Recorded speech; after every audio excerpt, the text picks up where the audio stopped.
1 minute.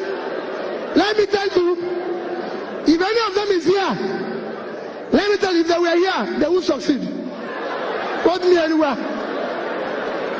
1 minute. I went to school. I've been to the best of schools. I've been to the best of schools. I've been to Oxford. I've been to Cambridge. I've been to all of them. And I tell you what, how many have you ever seen anybody in this country who walked into the bank and was given money based on intellectual capital? They will tell you to bring your grandmother's house, your father's old house, by the time you finish it, that's it.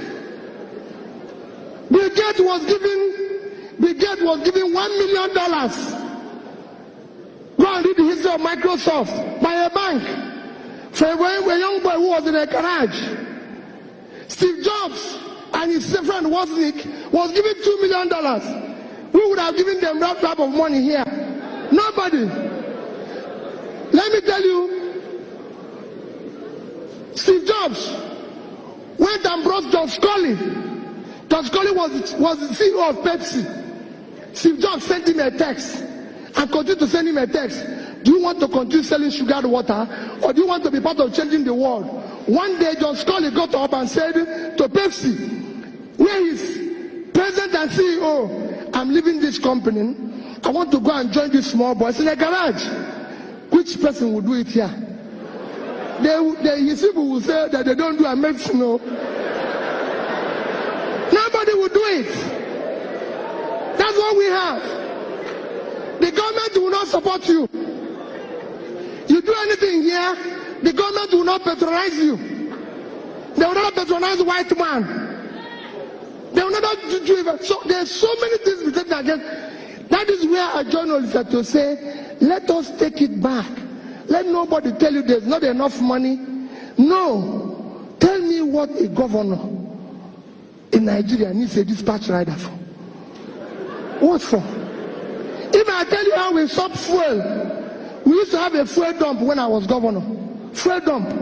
It was costing us almost 30 million a month. I said, what is it? They say, hey. I said, shut it down. I found out that my convoy in the first 2 weeks, because it was about 22 vehicles, was costing us about 300,000 to buy fuel. Of course, you know what happens to half of it. So I said, okay, you know what we are going to do? Bring down the convoy. People in Anambra here, yeah, I don't use that. I asked them, carry this in and go. Pack it. My convoy is 5 vehicles. And you cannot buy fuel unless I'm inside the car. So I will pay them. No more.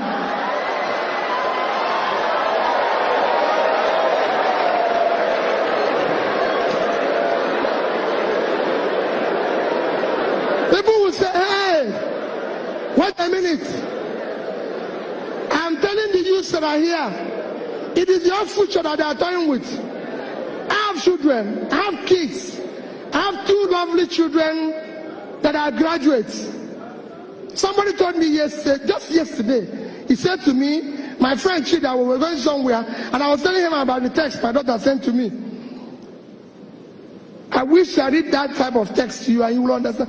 And somebody said to me, oh, I saw your son going to, that one was in Vietnam. He was going to run somewhere. He said he's going for interview for job. Peter, can't you give him a job? Peter, can't you do this? The boy doesn't even have, I said, none of my children have car. I was the only person who is governor and bank chairman, not to them. Nobody elected them one. They have to look for a job. They have to do what they need to do. Take back your country. This country belongs to you. It is your future that they are toying with. You must take it back from them. It is not their country. And you must take it back from them. And how will you take it back from them? How will you take it back from them? When they invite you, go to your local government and ask the local government chairman who receives 100 million naira every month. What does he do with it? He will tell you no problem, yet he's buying new Jeep. This is somebody who has never seen car in his life. He now uses Jeep. His wife has become first lady of the local government. You go everywhere, a convoy will pass you. They say it's first lady of the state. First what? This man, this woman is like they used to tell me then, hey, Peter, you're not treating your wife fairly. Peter, you're not doing this. That this is this. I said, no. There's so many costs. If I tell you little, if I have time and tell you cost of governance here, you won't be here. When I came back, when I started, we had about 10 governors' guest house. I said, what is governor going to do with this? I go to work in the morning and go back in the evening. I'll come back. My cook then will cook about food that about 50 people will eat. I said, what is this for? They were killing one cow every day. I said, what is this for? He said, Your Excellency, I'm doing it in case if you come back with people. I said, have you ever seen me come back here with anybody? So why are you cooking for the people? Any day people will come here, I will let you know. Cook for only one person. One person. Me. I said, don't do it. You know, I come from Anambra State. There's too many big men. Of course. Like I told them, I said, don't allow any of them to come here. I don't have what it takes to entertain them. So what they do, they phone me, Peter, I want to see you. I come to your house in the evening. So I go to his house, because there he will bring his champagne, eat his fabulous food, and at times when I'm going, they will give me some to take back. Goodbye. But don't go to government house, because government house is not a restaurant. It's not a place to drink champagne.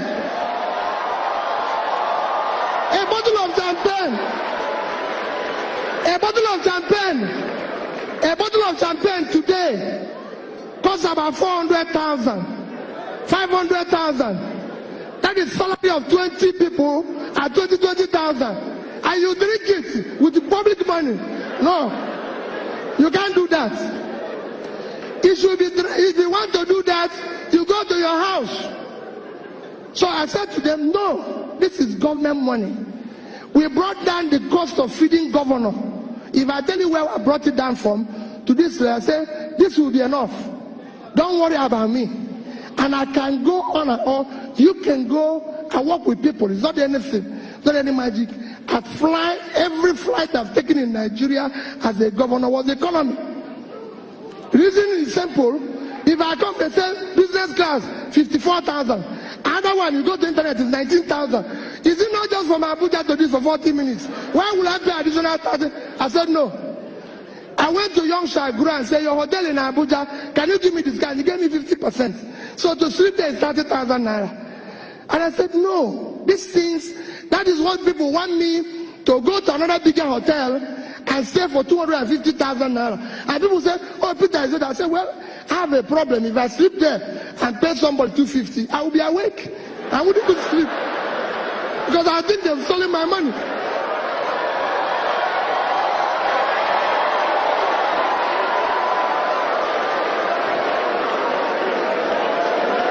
Because I would think they have stolen my money. So it is important that you understand our government, we need to shut down cost of governance. No state government needs a house in Abuja. The governor doesn't live in Abuja. They don't need all this. Nobody wants to kill you.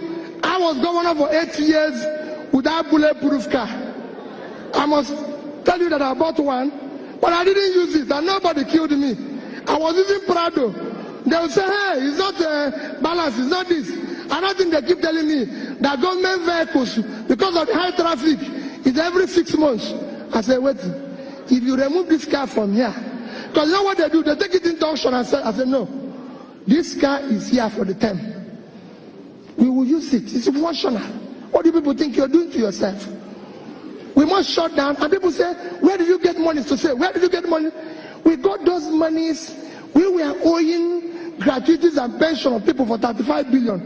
We were able to pay it. Because we have to shut down everything. I said, this cannot happen. Nobody will ever tell you that he came to a party while I was governor for 8 years. It's not a nightclub. No, it's Governor's Lodge. When I finish, I go home. If anybody wants to dance, he goes to nightclub. That is his business. And so all I'm trying to say is that we can change. No visitor we put in a hotel if you have any value to offer. And go and check. We are number 1 in implementation of MDG. We got an award for it. I spoke at the UN. Go to European Union. We are number 1 in the European Union while I was there. Why am I saying this? We were able to meet up every obligation. So my dear people, yes, it's good to stay here and feel bad and do everything, but let me beg you, you have no other country except this one. And only you can do this. If anybody is telling you, those people out there, they don't know you. They don't care about you. If they care, they will do things differently. You will see it in their behavior. You will see it in the way they do things, the way they feel, the way they move, and everything. In that, because they are doing that, what I beg you is that you must, like Olisa pleaded, get up and decide to join politics. Get up and decide to be part of it. The man who is leading the revolution in Hong Kong is 17 years old. He's 17 years old. My dear people, the society we have them to abuse today will take its revenge on all of us tomorrow. Thank you and God bless you.